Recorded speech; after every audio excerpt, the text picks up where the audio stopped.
নবীজি বলেছেন, রোজাদারের মুখের থেকে যে গন্ধ বের হয়, আল্লাহ পাকের কাছে রোজাদারের মুখের গন্ধ মেসকো আম্বারের চাইতে বেশি পবিত্র। আপনার মুখের গন্ধটাও আল্লাহর কাছে পবিত্র। রোজাদারের জন্য, রোজাদারদের জন্য জান্নাতের একটি দরওয়াজা খাস করে রাখা হয়েছে, যার নাম রায়্যান। এই দরওয়াজা রোজাদারদের জন্য, কেবলমাত্র রোজাদারেরা সেখান থেকে প্রবেশ করবে, আর কেউ প্রবেশ করতে পারবে না। এই রোজাদারদের সম্পর্কে আল্লাহ পাক বলেছেন, হাদিস শরীফে এসেছে, বুখারী শরীফের হাদিস, রাসূল করিম সাল্লাল্লাহু আলাইহি ওয়াসাল্লাম বলেছেন, লিসাইমে ফারহাতান, ফারহাতুন ইনদা ফিতরিহি ওয়া ফারহাতুন ইনদা লিকাই রাব্বিহি। রোজাদারের জন্য দুইটা খুশি। কয়টা খুশি বলুন তো? কে বলছেন? আল্লাহ রাসূল বলছেন, রোজাদারের জন্য দুইটা খুশি। লিসাইমে ফারহাতান, দুটি খুশি। ফারহাতুন ইনদা ফিতরিহি, একটা খুশি হচ্ছে ইফতারের সময়। এই ফিতরিহিতে, এই ফিতরিহি দুটি কথা, এই একটি কথার দুটি ব্যাখ্যা হয়। একটা হচ্ছে ইফতারের সময়, ইফতারের কথা বলা হয়েছে, আর ঈদের কথাও এর মধ্যে বলা হয়েছে। ইফতারের সময় হলো একটা খুশি, আর একটা খুশি হচ্ছে ইনদা লিকাই রাব্বিহি, যখন রোজাদারের সঙ্গে আল্লাহ পাক দেখা করবেন তখন হবে আরেকটা খুশি। তার মানে হচ্ছে রোজাদারদের সঙ্গে স্পেশাল আল্লাহ রাব্বুল আলামিন সাক্ষাৎকারের ব্যবস্থা করবেন। সুবহানাল্লাহ। তাহলে দুটি জিনিস হলো, একটা হলো ইফতারের জন্য দুটা, রোজাদারের জন্য দুটা খুশি, একটা হলো ইফতারের সময়, আর একটা হচ্ছে আল্লাহর সঙ্গে যখন দেখা করবে। তো ইফতারের যে খুশিটা, এই খুশি রোজাদার ছাড়া কেউ বুঝবে না। ইফতার সারাদিন রোজা রাখার পর সামনে পেঁয়াজি, বেগুনি, সালাদ, তরমুজ, মিষ্টি, তারপরে আম্বালা সুইট মিটের নানান রকমের মিষ্টি, এরপরে মুড়ি, কত কিছু সব সামনে নিয়ে বসে আছে। দেখছেন অবস্থা? সমস্ত কিছু সামনে বসা, ঘড়ির দিকে তাকানো। আপনি যদি 5 মিনিট আগে খান, ফেরেশতা এসে মুখের উপর থাপ্পড় মারবে, বেটা খাইলি কেন? বলবে কেউ? বলবে না। কোন ফেরেশতা লাঠি নিয়ে দাঁড়ায় আছে? দাঁড়ায় নাই। কিন্তু আপনি খাচ্ছেন না কেন? সুবহানাল্লাহ, সুবহানাল্লাহ বলবেন না? অন্তত 1500 বছর আগে আল্লাহ রাব্বুল আলামিন নির্দেশ করে রেখেছেন, সূর্য সাদা হওয়া থেকে, পূর্ব দিগন্ত সাদা হওয়া থেকে শুরু করে পশ্চিম দিগন্তে যখন কালো হয়ে কালো রেখা দেখা দেবে, যখন মাগরিব হয়ে যাবে, সূর্যাস্ত যাবে, ততক্ষণ পানাহার আর স্ত্রী সম্ভোগ থেকে বিরত থাকো। 1500 বছর আগের আল্লাহ রাব্বুল আলামিনের এই নোটিশ কিভাবে কার্যকরী হচ্ছে উম্মতের মধ্যে, মুসলমানদের ভেতরে। খাবার সামনে আসে, পিপাসা লেগেছে। এখন তো পিপাসা লাগে না, খুব ঠান্ডার সময়, এখন রোজা রাখতে খুব মজা হবে, তাই না? খুব মজার রোজা। কিন্তু এই রোজা যখন জুন মাস আর জুলাই মাসে আসবে, তখন টের পায় মানুষ রোজা কাকে বলে। প্রচন্ড পিপাসা, সামনে সব খাবার পড়ে আছে, একটা খাবারের দিকে রোজাদারের হাত যায় না, ঘড়ির দিকে তাকায় আর চুপ করে বসে বসে আল্লাহর জিকির করতে থাকে। আল্লাহ কয়, ফেরেশতারা দেখ, এই বান্দা বানাইতে নিষেধ করছিলি। সুবহানাল্লাহ। আল্লাহ খুশি হয়ে যান। রোজাদার অপেক্ষা করতে থাকে, ঠিক যখন কাটায় সময়টা এসে গেছে, তখন আল্লাহর নাম করে খুরমা দিয়ে, পানি দিয়ে ইফতার শুরু করে দিল। আল্লাহ পাক খুশি হয়ে গেলেন। এই যে ইফতার, সারাদিন রোজা রাখা ইফতার করায় যে মজা, রোজা রাখলো না এরকম লোকেরাও কিন্তু ইফতার করে না? পুরান ঢাকায় আছে, ঢাকা তো কয়েকটা এলাকা আছে, পুরান ঢাকার লোকেরা নাকি বলে যে, যারা রোজা রাখে না তারা বলে যে, রোজা না রাখে একরকম পাপ করছি, আর ইফতার না করিয়া কবিরা গুনাহ করবো নাকি? ইফতার তো করাই লাগে। তো খুব মজা করে ইফতার করে তারা। তো সারাদিন রোজা রেখে পেঁয়াজি, ছোলা, বুট, মুড়ি খাওয়ায় যে মজা, সারাদিন ভাত খাইয়া তারপরে ইফতারে শরীক হওয়া, ছাগলে ঘাস খাইলে যেমন লাগে ওই রকম তার মুখে লাগে, এই মজা পাবে না। রোজাদারের যে মজা লাগে সেই মজা সে পাবে না। সারা মাস রোজা থাকার পর, আল্লাহর হুকুম মেনে সারা রাত রোজা রাখার পর, তারপরে ঈদের দিনে জামা কাপড় পরিষ্কার করে, শেরওয়ানি গায়ে লাগাইয়া, পাঞ্জাবি পরে, আতর মেখে, এরপরে ঈদের জামাতে যখন দাঁড়ায় যায়, সে যে মজা পায়, সারা মাস রোজা রেখে ঈদের জামাতে গিয়ে সে যে মজা পায়, যে রোজা রাখলো না, ঈদের দিনে খুব জামা পাজামা, সেন্ট এগুলো মেখে টেকে প্রথম কাতারে গিয়ে দাঁড়ায় গেছে, ও সেই মজা পাবে না। ওর মনের মধ্যে একটা সোর সোর ভাব থেকেই যায়। সে মনে মনে ভাবে এই জামাত আমার না, জোর করে আসছি, এখানে দাঁড়াবার যোগ্যতা আমার নাই। মনের মধ্যে সে একটা অপরাধী ফিল করে, সে ফিল করতে থাকে। সুতরাং রোজাদারের জন্য দুইটা খুশি, একটা হচ্ছে ইফতারের সময়, আর একটা খুশি হবে যখন আল্লাহ তাদেরকে দেখা দেবেন। সুবহানাল্লাহ। এই রোজা আল্লাহ পাক দান করেছেন। আচ্ছা, কি জন্য রোজা আমাদের দিলেন? এই জন্য দিয়েছেন যে একটা মাস পৃথিবীর মুসলমানরা না খেয়ে থাকুক দিনের বেলায়, ওই না খেয়ে থাকার যে খাবারগুলি বাঁচবে এগুলি আল্লাহ অন্য কোন এলাকার মানুষদের খাওয়াবেন নাকি? এই জন্য করেছেন রোজা, এই জন্য করেন নাই। রোজার ফজিলত আল্লাহর নবী বলেছেন, রমজান মুবারকের এত ফজিলত, মানুষ যখন কোন ইবাদত করে আল্লাহ পাক সেই ইবাদতের নেক আমলের সওয়াব 10 থেকে শুরু করে 700 পর্যন্ত বাড়ায় দেন। 10 থেকে শুরু করে 700 বাড়ায় দেন, ইল্লা সাওম, রোজা ছাড়া। নবীজি বলেছেন, রমজান মুবারকে কেউ যদি একটি নফল কাজ আদায় করে, একটি নফল ইবাদত করে, অন্য মাসের একটি ফরজ আদায় করার সওয়াব আল্লাহ পাক নামায় আমলে দিয়ে দিবেন।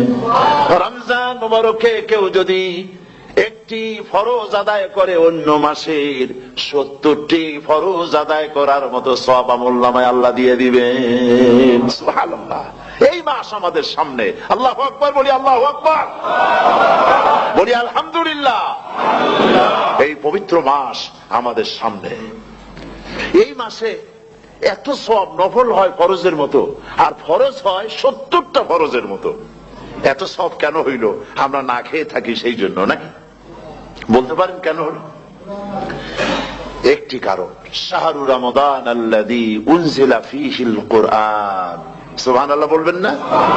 এই রমজান মাস হচ্ছে সেই মাস যে মাসে আল্লাহ রাব্বুল আলামিন কোরআনে কারীমকে নাযিল করেছেন।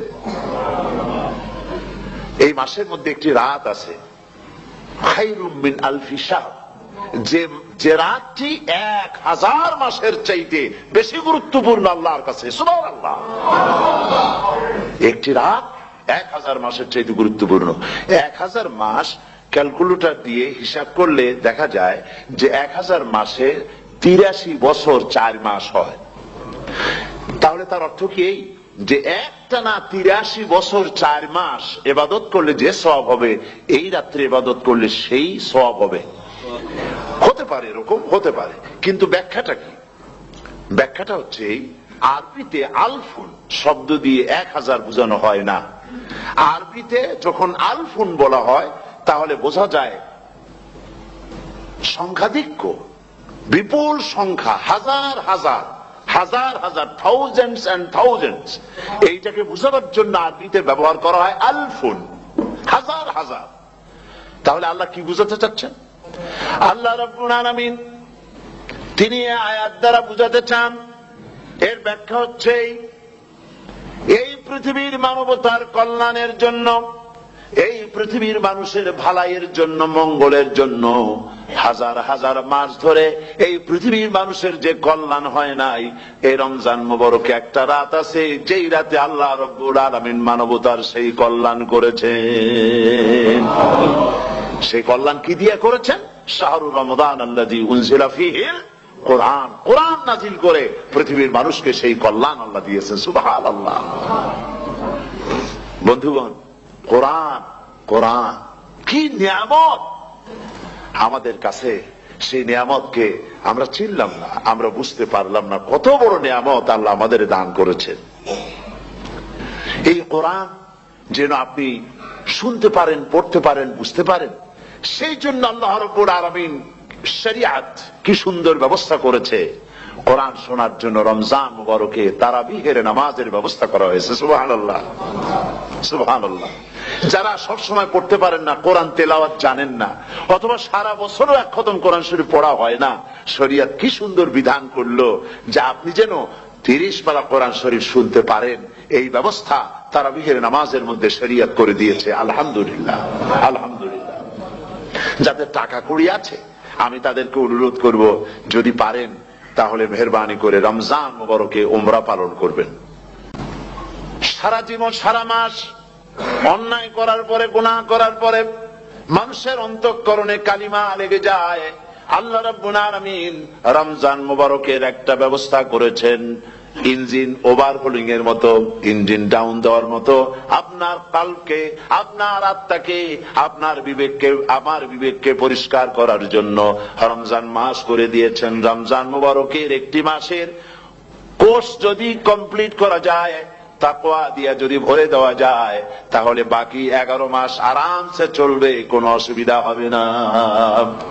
নবীজি বলেছেন রমজান মুবারকে মাস আসার সঙ্গে সঙ্গে আল্লাহ রাব্বুল আলামিন তিনি জান্নাতের সমস্ত দরজাগুলি খুলে দেন, আর জাহান্নামের সব দরজাগুলি আল্লাহ রাব্বুল আলামিন বন্ধ করে দেন। সুবহানাল্লাহ। আর শয়তানকে শৃঙ্খল দিয়ে বেঁধে ফেলা হয়, শিকল দিয়ে শয়তানরা বান্ধা হয়ে যায়। এই হাদিসটা যখনই শোনাই বিভিন্ন জায়গায়, লোকেরা বিভিন্ন জায়গায় প্রশ্ন করে, হুজুর কোন তো যে শয়তানরে বান্ধা হয়, কিন্তু রমজান মাস হতো লোকেরা মদ খায়, মিথ্যা কথা কয়, তাহলে শয়তান বান্ধা থাকলো কেমনে? আমি বলি দেখেন, এরও ব্যাখ্যা আছে। এর ব্যাখ্যা হলো এই, কোন কোন ঘড়ি আছে একবার চাবি দিলে 6 মাস চলে, আর একবার চাবি দিলে 2 বছর চলে, আবার চাবি দিলে লাইফ চলে যায়, এরকম ঘড়িও আছে। কোন কোন মানুষের শয়তানে এমন চাবি দিছে যে চাবিতে 6 মাস চলে, কোনটায় 10 মাস চলে, কোনটায় বছর চলে। রোজার মাসেও যারা গুনাহ করে শয়তানে এমন চাবি দিছে যে রোজার মাসেও বন্ধ হচ্ছে না, এরা শয়তানের খপ্পরে পড়ে গেছে। আল্লাহ এই চাবি থেকে মুসলমানদেরকে হেফাজত করুন, বলি আমিন। জোরে বলেন আমিন। শয়তান থেকে পানাহ কেউ দিতে পারে না, কোন গভর্নমেন্ট পারবে না। ব্রিটিশ গভর্নমেন্ট পারবে নাকি? American government? কেউ পারবে না। শয়তান থেকে পানাহ দিতে পারে কেবলমাত্র কে? ওই আল্লাহ রাব্বুল আলামিন আমাদেরকে শিখায় দিয়েছেন, শয়তানের ওয়াসওয়াসা থেকে আমার কাছে পানাহ চাও। আউযু বিল্লাহি মিনাশ শাইতানির রাজীম। বিতাড়িত মরদুদ শয়তানের ওয়াসওয়াসা থেকে পানাহ চাই, আল্লাহর কাছে পানাহ চাও। আল্লাহ পাক বলেন আমি পানাহ দিতে পারি শয়তানের ওয়াসওয়াসা থেকে। শয়তান থেকে আশ্রয় একমাত্র সিকিউরড, নিরাপত্তা পেয়েছেন আল্লাহর পয়গম্বরেরা। সুবহানাল্লাহ। আম্বিয়া আলাইহিমুস সালাম তারা আল্লাহ কর্তৃক নিয়ন্ত্রিত, শয়তানের ক্ষমতা নাই পয়গম্বরদের কাছে যাওয়া। চতুর সীমানার ভেতরে শয়তান প্রবেশ করে কোন নবীকে ওয়াসওয়াসা দিতে পারবে না, বলি সুবহানাল্লাহ। এই জন্য শয়তান থেকে বেঁচে যাওয়া, শয়তানের ওয়াসওয়াসা থেকে বাঁচা খুবই কঠিন। সেই জন্য আল্লাহ পাক বলছেন শয়তানকে বেঁধে রাখা হয়, জান্নাতের সমস্ত দরজা খোলা, জাহান্নামের সমস্ত দরজা বন্ধ হয়ে যায়। এই নিয়ামতের মাস আমাদের সামনে। প্রত্যেকটি যখন কোন ওয়ার্কশপ হয়, তো ওয়ার্কশপের জন্য এক একটা কি বলে সিলেবাস থাকে। রমজান মুবারক একটা ওয়ার্কশপ। এই ওয়ার্কশপের মধ্যে একটা সিলেবাস আছে, সেই সিলেবাসের নাম হচ্ছে কোরআন। কোরআন কোরআন কোরআন নাজিলের মাসে আমরা কি কোরআন তেলাওয়াত করি? বলেন। রোজা হচ্ছে, হাদিস শরীফের মধ্যে বলা হয়েছে আস-সাওমু জুন্নাহ, রোজা হচ্ছে ঢাল। রোজা কি কন্ত? ঢাল বোঝেন তো? ঢাল কি? প্রোটেক্টর।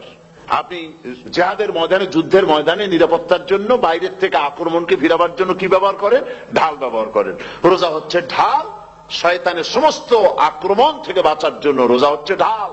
রোজার দিনে কেউ যদি আপনার সাথে ঝগড়া করে, তাহলে রাসূল বলেছেন তুমি বলো, তুমি ঝগড়ায় প্রবৃত্ত হবে না। তোমার সাথে যদি কেউ ঝগড়া করে, তুমি বলবে ইন্নী সাইম, আমি রোজাদার। আমি তোমার মতো ঝগড়া করতে আমিও পারি, আমি তোমার মতো গালাগালি দিতে পারি, কিন্তু আমি দেব না, ঝগড়াও করব না, গালিও দেব না, মারামারিও করব না, কারণ আমি রোজাদার। সুবহানাল্লাহ। রোজা আপনাকে গুনাহ থেকে বাঁচায় দেবে। দেখেন রোজা কিভাবে গুনাহ থেকে বাঁচায়। মিথ্যেবাদী, মিথ্যেবাদী সারাক্ষণ মিথ্যে কথা বলে, কিন্তু রোজার মাস আসছে, এখন মিথ্যাবাদী যারা তাদের ঘনিষ্ঠ লোকদের কাছে শুনেছি যে তারা বলে, যদি কোনো লোক দিনের বেলা আইসা যায় আর এমন কথা, যে কথা বলতে গেলে মিথ্যা বলা ছাড়া উপায় নাই তার জন্য, সে তখন বলে ভাই তুমি তো অসময় আসছো, এখন আমি খুব ব্যস্ত, আই এম ভেরি বিজি, তুমি রাত্রে আসো। কথা বুঝতে পেরেছেন? তো রোজা হচ্ছে কি, রোজাটা কি বলে, ঢাল। কোন মেয়ে লোকের দিকে চোখ পড়লো, আহা আমি তো রোজাদার, চোখকে সাথে সাথে নিচে নামায় ফেললো। গানের আওয়াজ আসলো, আমি তো রোজাদার, সে গানটা শুনলো না। কাজী সমস্ত গুনাহ থেকে বাঁচার জন্য রোজা একটা বিরাট হাতিয়ার। সুবহানাল্লাহ। এই মাসে আল্লাহ রাব্বুল আলামিন এই মাসটা, এই রোজাটা কেন দিয়েছেন? লাআল্লাকুম তাত্তাকুন, ইয়া আইয়ুহাল্লাযীনা আমানু কুতিবা আলাইকুমুস সিয়ামু কামা কুতিবা আলাল্লাযীনা মিন ক্বাবলিকুম লাআল্লাকুম তাত্তাকুন। হে বিশ্বাসীরা, তোমরা যারা ঈমান এনেছো শোনো, আমি রোজাকে তোমাদের জন্য ফরজ করেছি, যেমন করে ফরজ করেছিলাম তোমাদের পূর্বপুরুষদের উপরে। রোজা শুধু আমাদের উপরে ফরজ হয়েছে তা না, আমাদের আগে যারা যেসব নবীরা আসছিলেন তাদের উপর রোজা কি ছিল, ফরজ ছিল। সুতরাং এই রোজা তোমাদের উপরে ফরজ, এই জন্য লাআল্লাকুম তাত্তাকুন, যাতে করে তোমরা কি হতে পারো, পরেজগার হতে পারো। কি হতে পারো? পরেজগার, মুত্তাকি হতে পারো, আল্লাহকে ভয় করতে পারো। একমাত্র আল্লাহর ভয় মানুষকে ভালো বানাতে পারে। একটা মানুষ জান্নাতে যাওয়ার জন্য, জাহান্নাম থেকে বাঁচার জন্য একটা জিনিস, কয়টা জিনিস বলেন? একটি জিনিস যদি ভেতরে থাকে তাহলে সমস্ত গুনাহ থেকে বাঁচতে পারে। আর একটি জিনিস যদি না থাকে তাহলে এমন কোন কাজ নাই পৃথিবীতে যা সে করতে পারে না। সেই কাজটার নাম কি? তাকওয়া। সবাই বলেন কাজটার নাম কি? তাকওয়া। যদি ভেতরে আল্লাহ পাকের ভয় থাকে, রব্বুল আলামিন আমাকে দেখছেন, তিনি আমাকে শুনতেছেন, এই ভয় যদি অন্তঃকরণের ভিতরে থাকে তাহলে এই লোকটি কোনো গুনাহের কাজ করতে পারবে না, মিথ্যা বলতে পারবে না, ওজনে কম দিতে পারবে না, খাদ্যে ভেজাল দিতে পারবে না, শয়তানি বদমাশি করতে পারবে না। আর যদি এই জিনিসটির অভাব থাকে, যদি তাকওয়া না থাকে, তাহলে সমস্ত অন্যায় কাজ সে করতে পারবে। এই জন্য আল্লাহ রাব্বুল আলামিন বলেন, রোজা এই জন্য দান করেছে যাতে করে, রোজার মাস এই জন্য দিলাম, লাআল্লাকুম তাত্তাকুন, তোমাদের ভিতরে তাকওয়ার সৃষ্টি হয়। এই ওয়াজ আমি আপনাদের সামনে অনেকবার করেছি। হযরত ওমর রাদিয়াল্লাহু তাআলা আনহু রাতের বেলায় ঘুরতে ঘুরতে দেখেন এক বাড়িতে আলো জ্বলছে, শেষ রাত। এই রাত্রে বাড়িতে আলো জ্বলে কেন? ভাবলেন কোন অসুখ বিসুখ হলো নাকি। তো উনি কাছে গেছেন, গিয়ে কান পেতে শুনতেছেন। বাড়ির মালিক বুড়ি তার যুবতী মেয়েকে ডেকে বলছে, মা ওঠো, তাড়াতাড়ি ওঠো। কেন? কয় যে সকাল তো হয়ে গেল, দুধ দই এনেছি, আমি দুধ এনে রাখছি, এখন তুমি পরিমাণ মতো সবটা পাত্রে পানি দিয়ে ভরে দাও, তাহলে ওজন বেশি হবে আর আমরা ভালো লাভ করতে পারবো। মেয়ে বলছে, মা তুমি বলো কি, এটা আমার দ্বারা সম্ভব না। কেন সম্ভব নয়? হযরত ওমর এক ফরমান জারি করেছেন, তিনি বলেছেন পানিতে, দুধের মধ্যে পানি মিশাতে নিষেধ করেছেন। তাছাড়া রাসূল করিম সাল্লাল্লাহু আলাইহি ওয়াসাল্লাম খাদ্যদ্রব্যে ভেজাল দিতে নিষেধ করেছেন। কাজী হযরত ওমরের এই নির্দেশকে আমি অমান্য করতে পারবো না। মা বলছে, দেখো ওমর এখন তো ঘুমাইতেছে, এত রাত্রে তিনি কি এখানে আসছেন নাকি আমাদের এই কারবার দেখতে, তুমি পানি মিশাও ইচ্ছে মতো। মেয়ে বলছে, মা হযরত ওমর ঘুমাতে পারেন, তার পুলিশেরা, তার গোয়েন্দা বিভাগের লোকেরা ঘুমাতে পারেন, হযরত ওমরের চোখকে ফাঁকি দেওয়া যাবে, হযরত ওমরের পুলিশকে ফাঁকি দেওয়া যেতে পারে, কিন্তু আল্লাহ রাব্বুল আলামিনের চোখকে ফাঁকি দেওয়া যাবে না।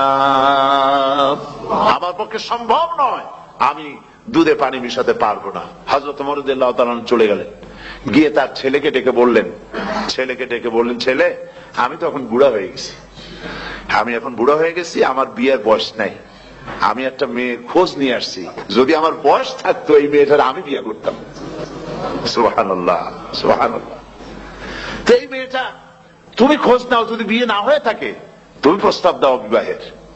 কি সৌন্দর্য তিনি দেখলেন মেয়েটার মধ্যে, স্বাস্থ্য, রূপ, যৌবন, কি দেখলেন? তাকওয়া। জোরে বলেন না, কি দেখলেন? তাকওয়া। এই তাকওয়া তিনি দেখলেন। এই তাকওয়ার উপরে ভিত্তি করে আমিরুল মুমিনিন, অর্ধেকটা পৃথিবীর প্রেসিডেন্ট, খলিফাতুল মুসলিমিন, আমিরুল মুমিনিন হযরত ওমর তার ছেলের জন্য পুত্র বধূ করে তাকে ঘরে নিয়ে আসলেন। সুবহানাল্লাহ। ফায়দা কি হলো? ফায়দা এই হলো, এই মেয়ের গর্ভে যে মেয়ে হলো, সেই মেয়ের গর্ভে ফারুকে সানি, হযরত ওমর ইবনে আব্দুল আজিজ রাহমাতুল্লাহ আলাইহির মতো ফারুকে সানি আল্লাহ দান করে দিলেন।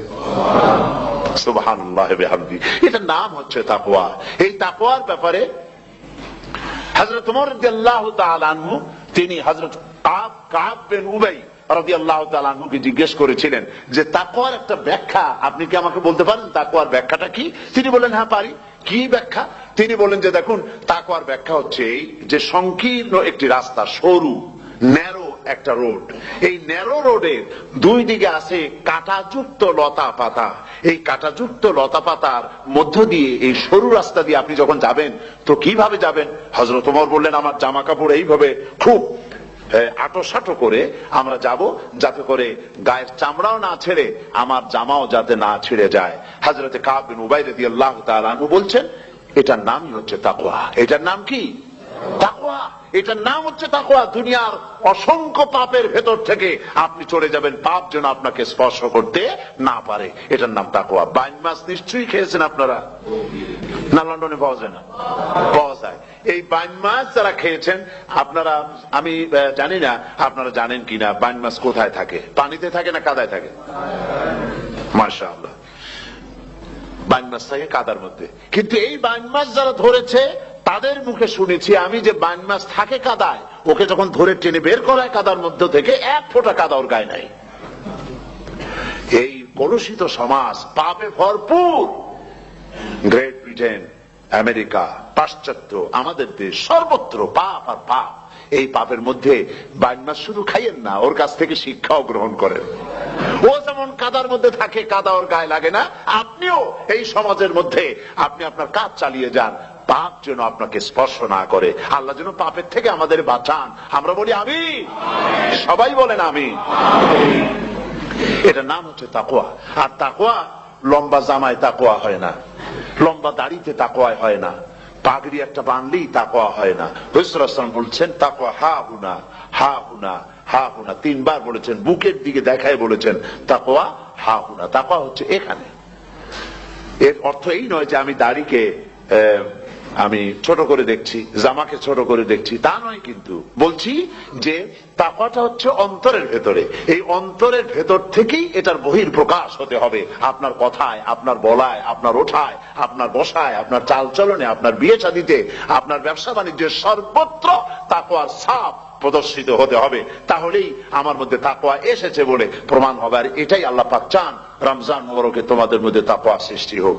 রোজা সম্পর্কে এই কথাগুলি আমি বলে নিলাম। প্রথম 10 দিন শুধু রহমত নাজিল হবে, দ্বিতীয় 10 দিনে আল্লাহ পাক শুধু মাফ করতে থাকবেন, আর তৃতীয় 10 দিন আল্লাহ পাক জাহান্নাম থেকে মুক্ত করে দিবেন। সুবহানাল্লাহ। রমজানে মক্কা শরীফে, মদিনা শরীফে ছোট্ট একটা বাচ্চাও ঘুমায় না। অন্তত 5-7 বছর, 8-10 বছর বয়স হয়ে গেছে এরকম বাচ্চা সারা রাত্রে 1 সেকেন্ডের মধ্যে ঘুমায় না। সমস্ত লোক জাগে, ফজরের নামাজ পড়তে থেকে ঘুমায়, সব সমানে 2 হাতে নেকি কামাই করে। নেকি কামাইয়ের মৌসুমে বাহার। রমজান হচ্ছে নেকি কামাইয়ের বসন্তকাল। আপনারা যেন খবরদার মিস করবেন না, মিস করবেন না, খবরদার। এই মাসটা পুরোপুরি কাজে লাগাবার জন্য মায়েরা, আমার মায়েরা, বোনেরা, মেহেরবানি করে এই মাসটা কাজে লাগাবেন। গীবত গাইবেন না, রাগারাগি করবেন না, ঝগড়াঝাটি করবেন না, মিথ্যা কথা বলবেন না, তেলাওয়াত, জিকির, আজগার। আর পুরুষেরাও এই জিকির আজগারের মধ্যে, মানুষকে ভালো কাজের আদেশ করার মধ্যে যা আজকে আল্লাহ আমার দিয়ে বলাইলেন, এই কাজগুলি আমি এবং আপনারা সবাই যেন আমল করতে পারি। আল্লাহ তৌফিক দান করুন।